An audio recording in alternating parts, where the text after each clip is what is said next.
Hello students, hello sir. Chapter 8 है, इसका नाम है algebraic expression and identity. Exercise 8.1 है। इससे पहले हम क्लास 8 यूएसए अलजेब्रिक एक्सप्रेशन आपने पढ़ा है। जैसे आपका एक्स है, इसको बोलेंगे वेरिएबल, क्योंकि इसकी वैल्यू बदल सकती है। अब हमने इसको किसी नंबर से मल्टीप्लाई कर दिया तो ये बन गया अलजेब्रिक एक्सप्रेशन। क्या बन गया? अलजेब्रिक टर्म्स बन गई। क्या बन गई ये? Algebraic terms. अब ए बी -4xy, एक्स वाला जो पार्ट है वो वेरिएबल है और एक्स वाई वाला जो पार्ट है वो वेरिएबल है और -4 यहाँ कॉन्स्टेंट है। तो कॉन्स्टेंट को वेरिएबल से मल्टीप्लाई करो तो अलजेब्रिक टर्म्स बन जाएंगे। क्या बन जाएंगे? Algebraic terms.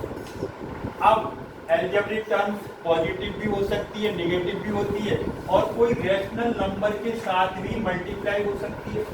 और ये रैशनल नंबर क्या हो सकता है? नेगेटिव भी हो सकता है और पॉजिटिव भी हो सकता है। क्या हो सकता है? नेगेटिव और पॉजिटिव। अब अलजेब्रिक एक्सप्रेशन के एक टर्म्स हैं, इनको क्या बोलेंगे? टर्म्स बोलेंगे। क्या बोलेंगे? टर्म्स। कौन सी टर्म्स हैं ये? अलजेब्रिक एक्सप्रेशन टर्म्स हैं। तो यहाँ लिख सकते हैं आप अलजेब्रिक टर्म्स हैं। अलजेब्रिक टर्म्स समझ में आ गया? Yes, sir. अब इसमें दो पार्ट हैं, एक तो 4 है और एक x है।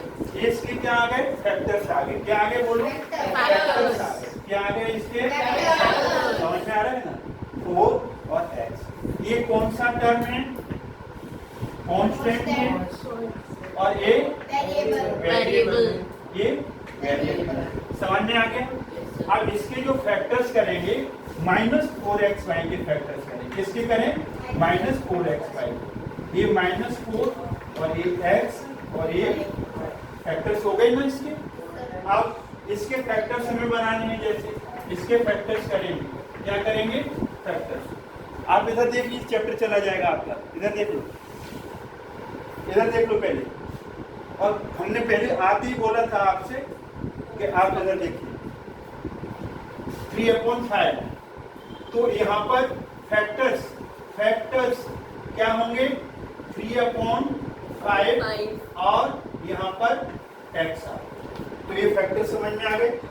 फैक्टर समझ में आ गए।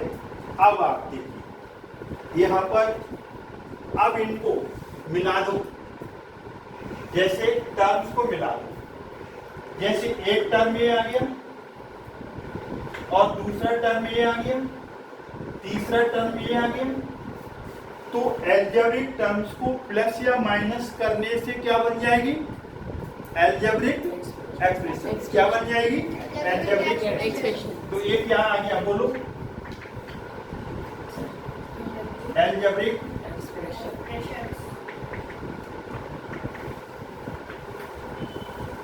ध्यान से देखिए, अलजेब्रिक एक्सप्रेशन आ गई।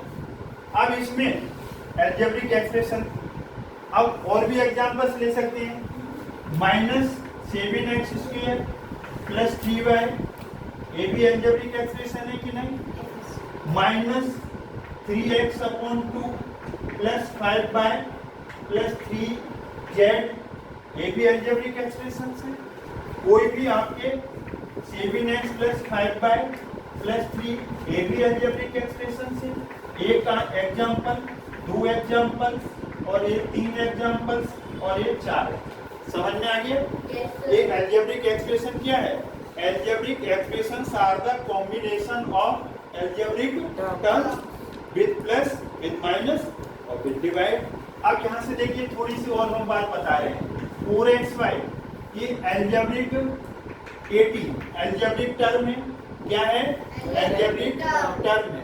आप हमारे साथ यस और नो बोलते जाओ, ठीक है? तो यहाँ से अलजेब्रिक टर्म है। यहाँ पर हम एक चीज, कोएफिशिएंट ऑफ xy पूछे तो क्या जवाब दोगे? कोएफिशिएंट ऑफ xy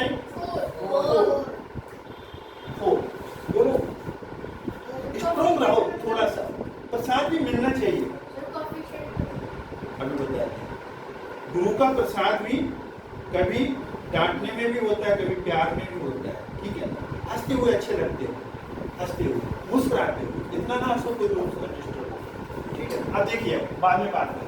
कोएफिशिएंट का मतलब है numerical value, numerical value, numerical value इसकी कितनी है 4, तो कोएफिशिएंट कितना हुआ 4। अच्छा, और इसको मोनोमियल भी बोलेंगे, क्या बोलेंगे मोनोमियल।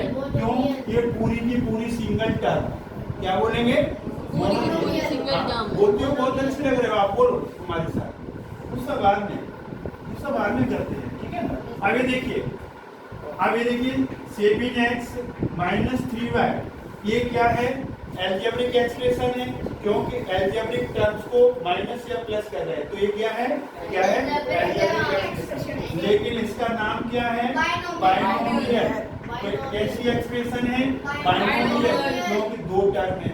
अगर इससे पूछा जाए कि इसमें टर्म्स क्या क्या है टर्म्स, तो आप जवाब दोगे 7x माइनस टर्म्स अलग अलग कर दिया ना, क्या कर दिया दो टर्म है कि नहीं। अब यहाँ पर हम आपसे पूछ लें कि coefficient of x, coefficient of x क्या जवाब होगा 7। यहाँ पर हम पूछ लें कोएफिशिएंट ऑफ y, क्या जवाब होगा -3। समझ में आ रहा है ना। यहाँ पर हम पूछ लें कोएफिशिएंट ऑफ z, पूछ लें कोएफिशिएंट ऑफ z, इसकी बात हो रही है -7। तो जिसका कोएफिशिएंट पूछा जाए उसे ड्रॉप कर दो। आपके बोर्ड पे देखोगे तो पहले समझ लोगे, फिर सब कुछ करोगे। एक सेकंड रुक जाइए, हम बोल रहे हैं। यहाँ पर कोएफिशिएंट ऑफ z पूछा गया है, क्या पूछा गया है z। जिसका नाम लिया गया उसे ड्रॉप कर दो, मतलब छिपा दो, मतलब छोड़ दो। न्यूमेरिकल कोएफिशिएंट पूछा जाए, न्यूमेरिकल कोएफिशिएंट, तो केवल -7। तो हमने आपको क्या बताया, हमने बताया आपको एल्जेब्रिक टर्म्स, एल्जेब्रिक एक्सप्रेशन, और हमने कांस्टेंट, वेरिएबल, बाइनोमियल बता दिया। अब देखिए यहाँ पर एक जैसे 7x² प्लस 3xy माइनस 5, ये देखिए यहाँ पर इसका ये किस टाइप की एल्जेब्रिक एक्सप्रेशन है ट्राइनोमियल। Very good, trinomial. अगर हम आपसे पूछें कि इसमें कितनी टर्म्स हैं 3 टर्म्स कितनी है इसमें 3 है, तो अगर हम टर्म्स पूछेंगे तो आप क्या जवाब दोगे 7x² comma 3xy comma -5। Have you got it. यहाँ अब हम छोटी सी एक बात और बताने जा रहे हैं आपको कि जैसे ये है, यहीं पर हम थोड़ा सा स्पेस लेकर के बता रहे हैं, क्योंकि हम बता देंगे हम इसको x³ minus 3x plus 5y, इसकी डिग्री क्या है, इसकी डिग्री क्या है, हाईएस्ट पावर को डिग्री बोलते हैं। Highest power is called degree, तो डिग्री विल बी 3। समझ में आ रहा है ना।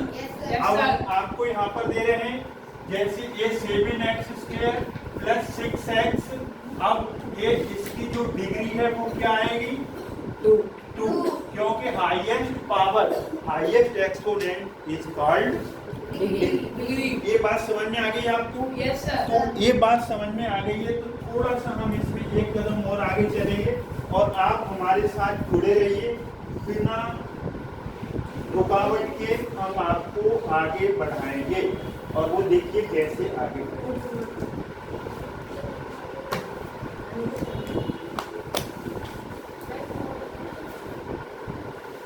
अब देखिए यहाँ पर कुछ हम एग्जांपल्स ले रहे हैं, इनको प्लस माइनस कैसे करेंगे। 7x प्लस 3x, क्या जवाब आएगा 7x प्लस 3x 10x। आपको बताया दोनों प्लस हो तो क्या कर दो x, दोनों माइनस हो तो क्या कर दो x, एक प्लस और एक माइनस हो तो सब्ट्रैक्ट करेंगे, क्या करेंगे सब्ट्रैक्ट। और साइन हमेशा बड़े नंबर का लगेगा। लगेगा। Have you got it? Yes, Sign will be put always greater Number. Hindi में लिख दिया है, कोई बात नहीं, आप इंग्लिश में भी बोल दिया यहाँ पर -9x प्लस 10x। जरा पहले आप एक प्लस का है, ये माइनस का है, एक प्लस का, एक माइनस का, सब्ट्रैक्ट माइनस होगा 10x में से 9x किया, 10x में से 9x जाएगा, 1x आएगा, और 1x को क्या लिख सकते हैं, ओनली x भी लिख सकते हैं। मैं बार बार कह रहा हूँ 1x को आप केवल x ही रख सकते हैं। 1 एक ऐसी आइडेंटिटी है, किसी से भी मल्टीप्लाई करो तो वो नंबर चेंज नहीं होता है। जैसे 1 इंटू 5x 5x आएगा, 1 इंटू 6x 6x आएगा, ये हो गया। अब जैसे यहाँ पर देखिए -19x माइनस 7x, दोनों ही निगेटिव हैं, तो दोनों निगेटिव हैं तो वर्किंग ऐड की होगी। 19 प्लस 7 26 माइनस। ये समझ में आया? फिर आप यहाँ से देखो 3x² plus 8xy minus x² minus 5x²। थोड़ी हमने इसकी विड्थ बढ़ा दी, इसमें कितने टर्म्स कर दिए हमने, 4। तो यहाँ पर लाइक टर्म्स लाइक में प्लस होगा या माइनस होगा, लाइक लाइक में मिलेंगे। तो लाइक की पहचान क्या होती है कि क्या इसमें एक्स वाई है तो ये भी एक्स वाई है, दोनों लाइक है कि नहीं, रुक जाइए। हाँ 8xy और 5xy ये लाइक है, क्योंकि इसमें एक्स वाई है तो इसमें भी एक्स वाई है। समझ में आ गया? तो ये एक्स वाई के साथ कंडीशन के साथ प्लस होगा या माइनस कंडीशन के साथ। x² y और x² y एक जैसी है कि नहीं? क्यों? हम लाइक है तो लाइक की पहचान किया है कि इनके जो वेरिएबल टर्म्स हैं ना, वेरिएबल टर्म्स को देखो उनकी पावर एक जैसी है, तो x² y एक जैसा। अब हम बात करते हैं 3, यहाँ कुछ नहीं है तो 1 लेंगे, 3 माइनस 1 तो क्या आएगा, 2 आएगा। तो 3x² y minus 1x² y करेंगे तो 2x² y plus 8xy minus 5xy। एक प्लस और एक माइनस है तो माइनस होगा, 8 में से 5 जाएगा, यहाँ तक बात समझ में आपके आ गई? यहाँ तक ये समझ में आ गई। तो हमने क्या किया कि प्लस कैसे करेंगे, माइनस कैसे करेंगे। तो यहाँ पर एक चीज हम आपको और एक्सप्लेन कर रहे हैं कि जैसे देखिए लाइक टर्म्स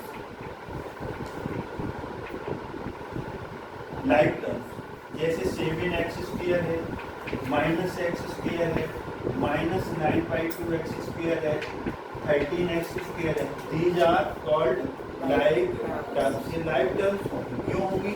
क्योंकि इसकी वेरिएबल की पावर इक्वल, इसमें भी x², ये भी x²। तो ये सारी की टर्म्स क्या है? ये सारी की सारी टर्म्स।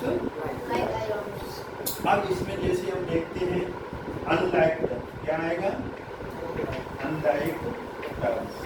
तो अनलाइक टर्म्स में देखिए आप यहाँ से अनलाइक टर्म्स, तो अनलाइक टर्म्स में जैसे आपका 7x² है, यहाँ पर 7y² है, यहाँ पर माइनस 3/2 z² है। हमारी बात समझ में आ रही है ना आपको? यहाँ पर क्या है, x², यहाँ y², यहाँ z²। सारे के सारे वेरिएबल्स कैसे हैं, अनइक्वल हैं, तो इसलिए ये क्या आ गई, अनलाइक टर्म्स। अनलाइक टर्म्स तो हमने लाइक भी बताया, अनलाइक बताया, फैक्टर्स बताए, कोएफिशिएंट्स बताए। जैसे आप है ना इसके फैक्टर्स कैसे लिखते हैं, फैक्टर्स ऑफ -21x³ और वाई स्क्वायर। इसके जैसे हमें फैक्टर्स लिखने हैं, तो इसके फैक्टर्स कैसे लिखेंगे जरा ध्यान से देखो। प्राइम फैक्टर्स 21 को क्या लिख देंगे 3 इंटू 6 लिखेंगे ना। अच्छा, और इसको क्या लिखेंगे x into x into x. कितने बार x आएगा और y कितने बार आएगा। तो ये क्या आ गए फैक्टर्स आ गए। क्या आ गए ये फैक्टर्स करने आ गए। अब जैसे हमने कहा फैक्टर्स इसके करो y क्यूब के फैक्टर्स करो तो क्या करोगे y इंटू आगे ना फैक्टर। तो I have done all basic concepts for this chapter. This is your algebraic expression. तो सारे बेसिक कॉन्सेप्ट्स हमने बता दिए। अब इसको आगे सॉल्व करोगे कोई डिफिकल्टी आपको नहीं आएगी। तो इसे आप नोट कर सकते हैं। वीडियो वॉच करिए, लाइक करिए, शेयर करिए, सब्सक्राइब करना ना भूलें। Thanks God. हम मिलेंगे नेक्स्ट वीडियो।